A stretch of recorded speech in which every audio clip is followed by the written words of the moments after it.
درې مونږ څلور ورځې ډي خان کې تېرې کې چې هلته مونږ څه په سترګو کتلي هغه بیان نه بار دي کورونه داسې ځمکې سره سیده شوي چې دا پته نه لګي چې دلته کور و که نه و حیران به پاتې شو یو ځای ته مونږ لاړو تحصیل پهاړه پورې سره خوا کې رکسیویل نوم یې وکلي یو کور ته زه ورغلم نو رکشا کور منځ کې ولاړه وه تاسو په الله یقین وکړئ دا هینډل پورې چې کم ځای و دا د خټو سره ډک و بلکل خټو کې بند وه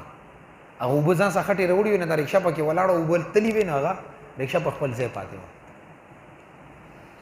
او د دیوالونو ځمکې باندې داسې پرته وو لکه ای لاس سره یې راواخلئ ویې غورځوئ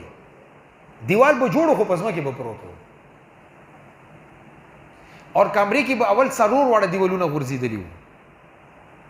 اور که بیا یو دیوال پاتې درې به غورځېدلي وو که مشرق ته پاتې وی نور درې به غورځېدلي وو که مغرب وله غورځېدلی نور درې به پاتې وی نور به غورځېدلي وو لکه یو دیوال به درې دیوالونه به نه وو اکثر کمرې خو داسې چې څلور واړه دیوالونه یې نه وو اور هغه خلک چې کم کورونه جوړي نه د خښتو منځ کې خټه استعمالي سیمنټ ډېر کم دي نه د خټو دیوال خو اوبو دپاره ګپ دی او زه دا سوچ کوم چې دا خلک دوباره چې خپل دې سټیج ته رسېږي کم از کم دې مې 15-20 سال لګي دې کې به ډېر بېګناه خلک وي خو د ګناهګار وجې نه هغې ته عذاب ملو شوی دی او مسجدونو کې موږ به مونځ کولو 8-9-10 کسان کلي کې به 5000 کسان مونځ هلته خیر خیریت دی نور موږ د نور اعمالو پته ځکه نشته چې څلور ورځو کې د هغه خلکو څه پته لګي او ظلم انتها ته ګوره مثال په طور باندې هسې مثال وایم الله دې نه کي دې روډ باندې یو کلی سیلاب والی دی تباه و برباد دی هغه خلک لګی دي خپل کورونه جوړوي په دې روډ باندې چې کم چنګاډیان دي مالداري خلک دي هغو په موټرسایکلو باندې ولاړ دي هغې چې وګوري چې ټرک راغلو او هغې باندې فلیکس لګېدلی دی امداد برای سیلاب زدگان نه به دا موټرسایکل وله ورپسې شي چې کوم ځای کې دا ټرک ودرېږي مې غریب وو مې غریب وو بس هغه ته به راشن ورکوي هغه د ښه مالداري کور دی هغه یو تمبو لګولی یو ټرک نه راشن راوالي بل نه راوالي بل نه مازدیګر پورې 15-16 راشنې برابرې کړي مسوتن ټیم شي خپل ګاډی ورسره دی راشنې پکې واچي تمبو واچي کور ته لاړ شي سهار بیا راشي تمبو ولګي بیا هلته ناست وي چې نن به بیا راشن ملوي مستحق هغه کلي کې ناست دی هغه غریب لګیا دی ځان ته کور جوړي کمره جوړي هېڅ نشته نه چت شته نه څه شته او چې کم مالدار دی هغه روډ په غاړه باندې ولاړ دی پردي راشنې خوري څه خیال مه دی دیو جنه چې کم غیر مستحق دي هغې ته د مستحق ولا مال اخیستل دا سوچه حرام دي او دا خلک یې کوي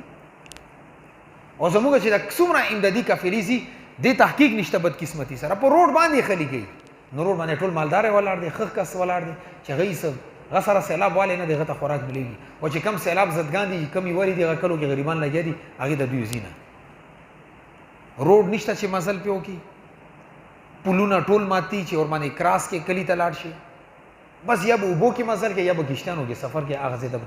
هغه تکلیف دی خلکو نه کېږي نه هغه چې کم راشن دی کم حق دی هغه صحیح ځای ته خلکو ته نه رسېږي ډی خان کې کم مسجد کې موږ مولانا عبدالحق صاحب هغې ما ته ډېره عجیبه خبره وکړه ما ته وي چې یو اخوړ ځای راته وښیلو چې وبسې موږ کله رمک ته تلو نو لاره کې ما ته وایي چې دلته کې اخوړ کې یو ماشوم و د اتو میاشتو به و هغې به الفاظ ده هغې چې کوم الفاظ وایي ماشوم اوبو کې روان و نو دلته 2-3 کسان په دې نهر کنارې باندې ولاړو دي خوړ په کنارې باندې ایو کس وایي چې دې ته زه کوزېږم دا ماشوم بچ کوم کلي وله ورته وایي چې ما کوزېږه هغه خو هسې روان دی مړ دی نه ته ولې ځان مړی وایي چې نه انسانیت دی خامخا د ماشوم بچ کوم لمبل ورته ځو وایي اوبو دې چې کله ټوپ وکړو نو هغه ماشوم یې چې روچت کو ماشوم د دواړه ګوتې خوله کې وي او ما هغه رنګې ژړا یې کوله ژوندی و او بالکل د اوبو په سر باندې روان وایي دا هغه معجزه ده چې ما په سترګو باندې کتلي وایي بیا هغې ته میډیا والا خلک راغلو زه لاړم چې ماشوم وګورم ما یو ورور دی هغه بچي نشته وایي زه ورغلم ما ورته وایي چې دا ماشوم مونږ ته راکړي زما ورور بچي نشته هغه بې ځان ته وپلي بس دا به د هغه زوی شي وایي هغې ما ته ووایي چې اول خو مونږ دا یو کال پورې ستوم که د دې خاندان مور پلار پیدا شو د هغې ته واپس کوو اور که مور پلار پیدا نه شو زما خپل کور کې داسې کسان شته چې هغې بچي نشته دا به بیا هغې ته ورکړو چې الله رب عزت کله چا حفاظت کوي که نه بیا روانو اوبو کې څنګه د موسی علیه صلات وسلام یې دریای نیل کې حفاظت کړی دا حفاظت الحمدلله ډی خان په نهرونو کې الله پاک کړی دی خو یو خبره درته بله کوم دې مولیانو پسې تاسو څومره خبرې وکړئ دا وظیفه خور دي او دا پیسو ته ناست دي او دا زکاتونه خوري دا خیراتونه خوري چاندي خوري ملک دې تباه کړی دی صحیح ده درس د ملاقاتې کې راځي خطا سو په الله یقین وکړي دې سیلاب زدګانو سره چې مولا کم امداد کړی دی که نه والله دومره حکومت نه دی کړی والله ما درته وکړم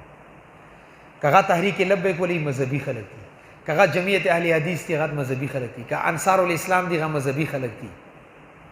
او که الخدمت ولدي هغه مذهبي خلک دي که البرهان ولدي هغه مذهبي خلک دي که بیت السلام ولدي دا مذهبي خلک دي مولا نن هم صف اول کې د انسانیت سره ولاړ دی الحمدلله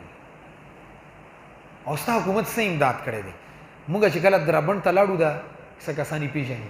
هغې علاقې کې 5000 کورونه دي حکومت ورته صرف 30 کیمپونه 30 خیمې ورکړي 5000 خندقونه 30 خیمو کې سمبالیږي دا عقل منلو خبره ده هغوی ورته بار بار مطالبه کوي چې موږ د خیمې راکې نه نورې خیمې نشته او دی مولا هغه ځای ته اوبو کې مزل کړی کشتۍ کې مزل کړی پیدا یې مزل کړی ځان یې ډوب کړی ځان یې خور کړی دی خوراک اور خیمه هغه غریب ته رسولي ده